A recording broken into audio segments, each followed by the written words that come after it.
All right, so thank you everybody for coming. My name is Mike Zappelin. I go by Zappy. Feel free to call me that. There's so many Mikes out there that at this point I'm just going with Zappy, especially at the Milken Conference. You don't want to be confused over which Mike it is. So that's where I'm headed. My company is called Zappy Incorporated, and it is a diversified development stage cannabis company. And this is a really exciting moment. I don't think there's ever even been a moment. I've been coming to Milken Global for 10 years, and I don't think there's ever been a moment where an industry began, where there was an industry, here in this case, we're talking about a $50 to $100 billion industry that's just starting. There's no brand leaders, there's no, de facto large companies that are in the space.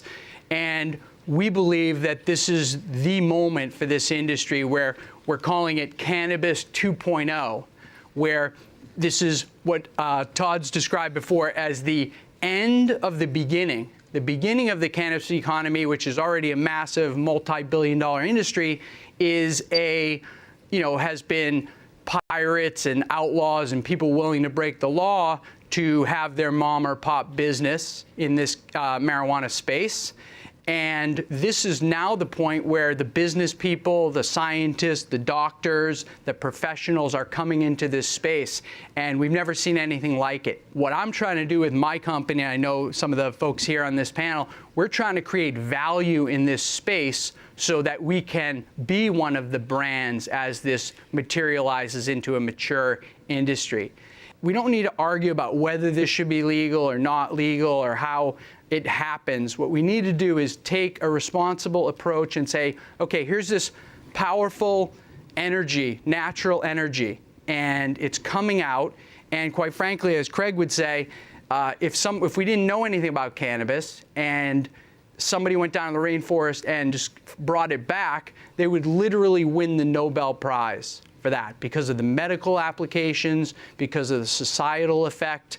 And I think we have a responsibility right now, because of all that healing effect that's in there and all the opportunities for society, to do this right. And so I think if we look at it as not only something that is already being reported to have applications for diabetes, for epilepsy, for all kinds of incredible cures, we have an opportunity whereby we can bring this out responsibly together as a group, and the opportunities are here for all of us. In putting this panel together, I'm really excited because we really do have, from a business standpoint and a societal standpoint, incredible panel here. We got Todd Denkin, who is the CEO at DigiPath. Todd is in the laboratory testing and standardization business, which is going to be critical for this industry because most people don't know when they get some product what they're really getting, and that type of food labeling is coming to this industry really soon. So Todd's here for that. Craig Ellens is the CEO of GrowBlock Science, and GrowBlock Science is on the cutting edge of technology in the area of growing, because to grow for the medical use or for consumer use, how you grow it and how it's touched and processed is critical. Sue Rouchet is here. She's from a concerned citizen group that wants to see this brought out properly, or I'll let her speak to that at some point. We've got Michael Kraft, who is from Canada. He represents a company called Weed MD. They are pre-licensed in Canada and they're setting up a grow operation in the old Imperial Tobacco building, where a lot of people lost jobs at one point, and this is bringing jobs back to the economy there. He's also going to talk about the opportunity in Canada, which represents export to the entire rest of the world that maybe doesn't exist here as an opportunity. And last, Doug Praw from Goodwin Procter, who is going to let us know about some of the legal goings-on and the things that, as an investor or whatever your business angle here is, that you understand how you're protected or not protected. So Craig, from a point of safety in the medical and the growing side, what's the situation currently? I'm 62 years old, and I have been a self-medicating cannabis user for quite a while.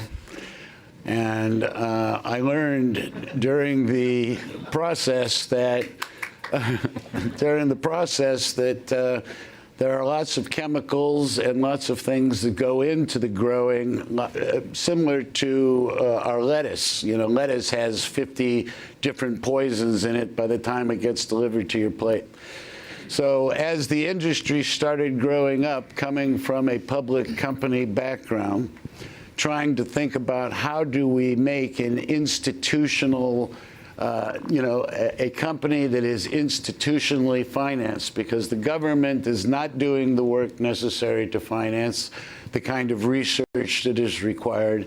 It's up to private industry, and these irrational public bubbles that are out there today have created some capital and some opportunity for people that want to take the next step in it. So the standardization and regulation is what the industry needs. We set about to say, how do you turn this into a company? How do you turn it into an industry that isn't based off of the Grateful Dead's formula of trying to breed plants for getting as high as possible, but how do you really take advantage of the cannabis plant, which has 70 different compounds in that plant that all are showing and have promise, are indicators of curing or helping people with significant diseases that no current drug company is approaching. There are 7,000 diseases out there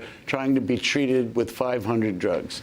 There is no standardization, and that's the problem. You know, just because you, as a grower, would bring your cannabis to a specific lab, that lab will do different tests than the other lab, and there's no standardization. It just doesn't exist. Colorado just passed a law May 1st where you finally have to test edibles and test the oils and test the concentrates, because, like Greg said, you know, there's no regulation of the ingredients that's inside. So there has to be, right? So we take the testing to a whole new level because we test for everything, not just the THC and the CBD content. We test for heavy metals. That's just in the water that it's being fed. We test for pesticides and herbicides and microbials and fungus and mold and all the things that we should not be ingesting, which currently, if you're going to any dispensary anywhere in the world, not anyone, but about 98% of the product that's out there is only tested for THC and CBD content. This is leading to you being able to walk into a dispensary and say, okay, I need something to help me go to sleep, I need pain management, and I don't want to be hungry. That's right. And they say, okay, you know, you're going to want this strain over here, here's the THC level, the cannabinoids. So just, Doug, I'm going to cut to you because I think I just want to talk about the legality, just so we get that in up front. I know the conspiracy theory is that I think William Randolph Hearst owned the newspapers in the timber industry. He wanted newspapers made out of pulp, so he got them to make hemp illegal and use the whole getting high, reefer madness as sort of the backdrop for why this was a good thing to do. Where are we at from a legal standpoint? Well, the general rule is that marijuana is a Schedule I substance. It's illegal federally to distribute, to possess, to manufacture, and then to facilitate in any of those activities. What has happened is today we have 32, and if we could bring up slide 25, we have 32 states that have taken it upon themselves to legislate either the complete recreational use, which is Colorado and Washington, of marijuana, or to use medical marijuana, which is the balance of the 30 states. So you have this interplay between what's illegal federally and what is now allowed on a statewide basis. For those of you who are coming to see how to get into the industry, I may not be the most popular panelist here today because I'm here to represent the voice of public health, especially that of children. And I'm here to raise awareness about what is already happening. I'm here to help us avoid the mistakes. I think we have an opportunity to avoid the mistakes of the tobacco and alcohol industries. My organization has begun a marijuana studies program for state legislators and state executive branch people. We have a history of doing this. We're not just representing families, but we represent science. And we have developed an addiction studies program since 1999 with Wake Forest University School of Medicine. We believe in science, that there is a genuine opportunity with this new emerging industry if, in fact, more states legalize and if, in fact, the feds eventually legalize marijuana. There's an opportunity for this new industry to partner with the public health community. I want to just throw, because we haven't heard from Michael Kraft, and I always consider Canada to be one of the places where these things are they do the ready, aim, fire instead of what we do, which is just to jump in and figure it out later. So what's Canada's stand? How is Canada dealing with with this issue? Well, in Canada, we have obviously the size of the country provides some great opportunity to regulate, and we have a different situation with 35 million people where the equivalent of our FDA has regulated the use of medical marijuana and has transitioned recently a program called the MMAR into the MMPR, and is always concerned about some of the things that have been mentioned here today, like standardization, use, access, studies, R&D, and various other requirements that are important to certainly regulate and ensure that patients have access. Obviously, we don't have a recreational market yet at this point, although there's a lot of discussion and interaction amongst the different governments that have different point of views towards the recreational market.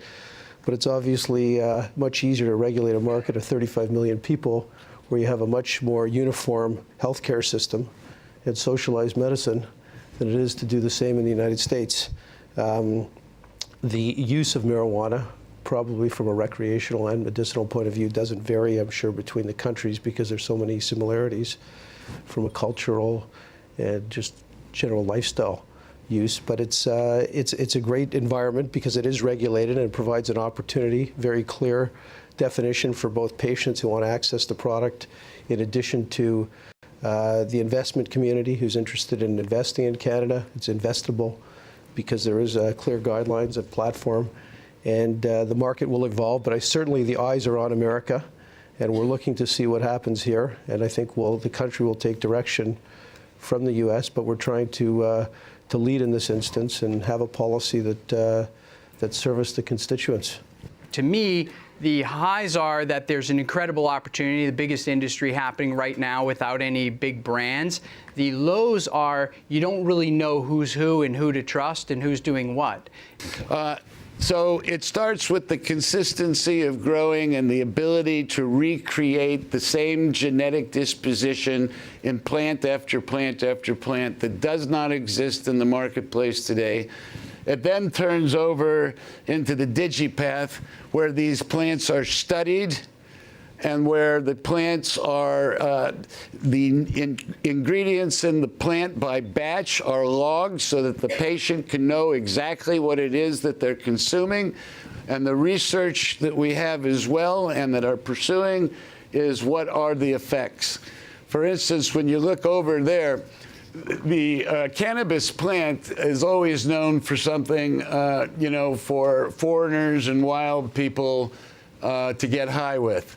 But in fact, what they're doing is in a lot of these plants, you'll see that the CBCs, CBNs, CBGs, CBAs, CBDs, these are only 7 of our top priority ingredients within the plant that we are breeding our DNA toward building these, because these are the efficacious medical aspects of the plant that will change the skincare industry, the nutraceutical industry, and eventually the pharmaceutical industry forever. At the end of the day, it's having clinical-like research, and the industry has to evolve, and it has to get to the point where big money comes in and meets the standards that have been in the pharmaceutical industry, and that's what it's going to take. But let's not sell it as medicine beforehand when it hasn't gone through those. But we can also look at the market for natural medicines, and you go in and you see these natural food stores, natural healthcare stores. Dietary supplements. And they have not also, there's so many users there's people that are looking for alternative treatments that are using those products that haven't gone through the same rigorous type of standards that pharmaceutical products have, and they still have value. So the question is, what's the term? How long is it going to take? When is the money going to come into the system to promote clinical-like research? Well, that's the reality.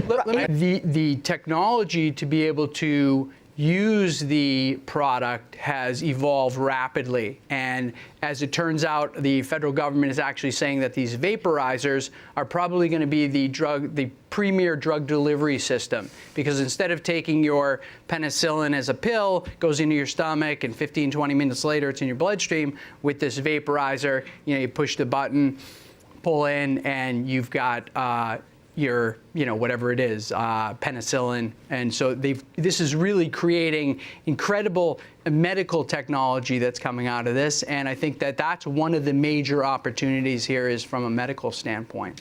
Our approach of Cannabis 2.0, Zappy, is that we are growing in sterile environments, in sterile cages, exactly the same procedures that a medical company would grow to. You have to be decontaminated and wear smocks before you go into the grow room. It has to go through rigorous testing, and there is a seed-to-sale software program. I mean, the regulations that we are putting on ourselves now, so that none of it is diverted, that none of it goes to children, that none of it has a bad batch that goes to it, where it's transported, how it's transported. And talking about the bank that's there, the amount of rules, the amount of paperwork that you have to lock the cash in the box with a third-party certificate to show how much was in there before it gets recounted now at the bank, with the proper forms of where it came from so that the bank can cover their ass. This industry is all being formed from within right now.